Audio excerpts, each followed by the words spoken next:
Good evening, ladies and gentlemen. Yesterday on Times Now Bharat, we exposed how a whopping rupees 45 crore of taxpayers' money was splurged on the renovation and beautification of Delhi Chief Minister Arvind Kejriwal's 6 Flagstaff Road bungalow.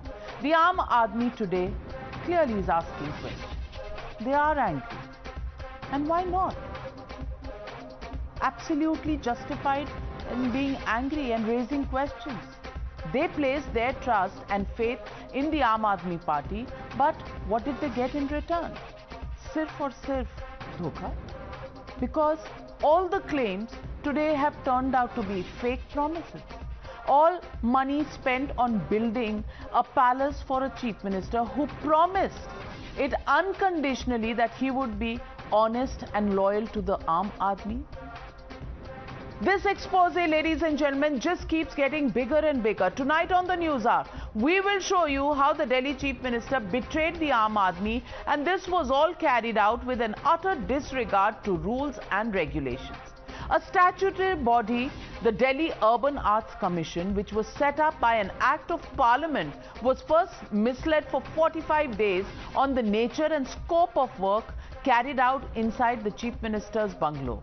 Its sanction was only sought after construction had already begun, and this is something that is noted in the minutes of the meeting of the DUAC. Not just this, even the costs were kept under a cut-off limit below rupees 10 crore because according to the general financial rules, any amount spent by the PWD department or any department which was under the 10 crore value could be just okayed by departmental heads without even going to senior officials.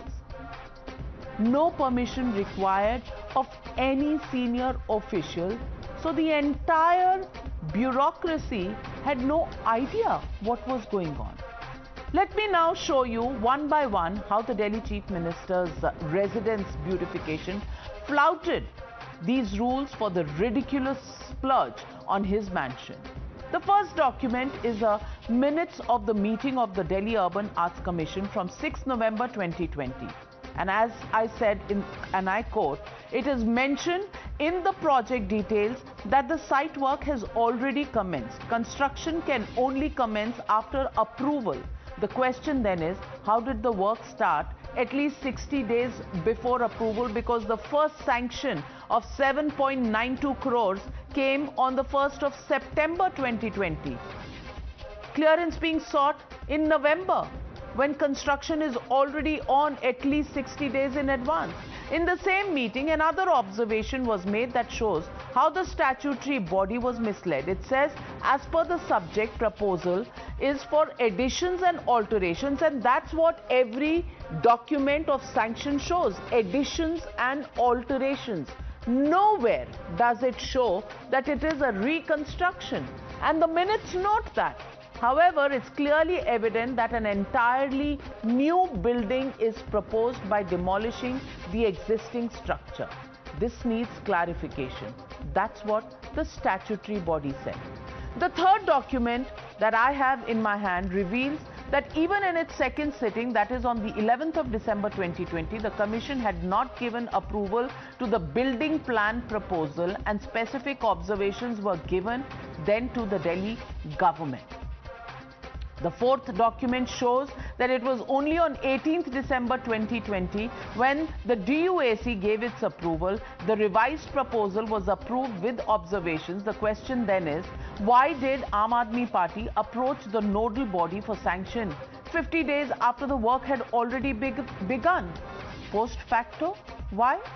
And now we show you how on the 1st of September 2020, that is 100 days before the DUAC approval, 8 crores or 7.91 crores were sanctioned by the state for additions and alterations in the additional accommodation in the Chief Minister's residence. It said construction cost of rupees 7 crore 91 lakhs 19,400 has been approved.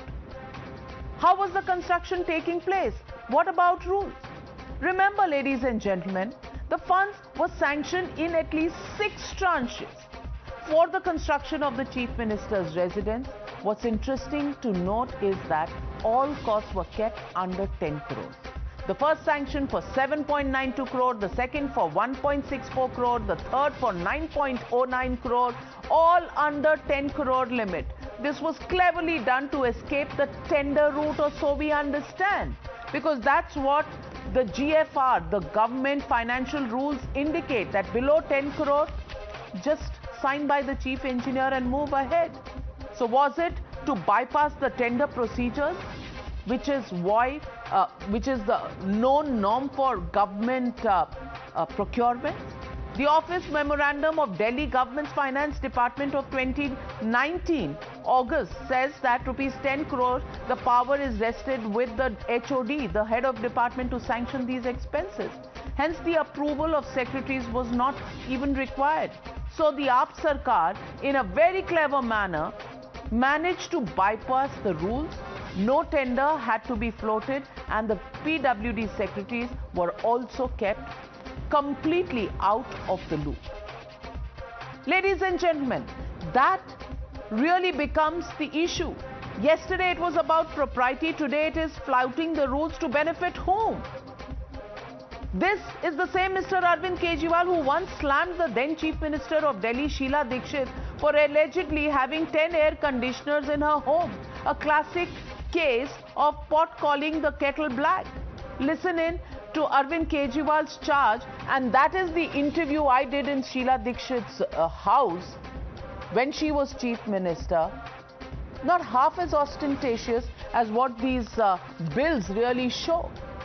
What was Mr. Arvind Kejriwal talking about? Listen in. Sheila Dikshit के घर की बिजली 10-10 AC लगे हुए शीला दीक्षित के घर पे। उसकी बिजली का बिल कौन देता है? हम देते हैं उसकी बिजली का बिल। हम देते हैं शीला दीक्षित के घर के बिजली। Meanwhile, even as the Aam Aadmi Party tried to justify the extravagance, the BJP has asked as to why did the Aam Aadmi Party hide it all from the Aam Aadmi. That's the question the BJP has raised.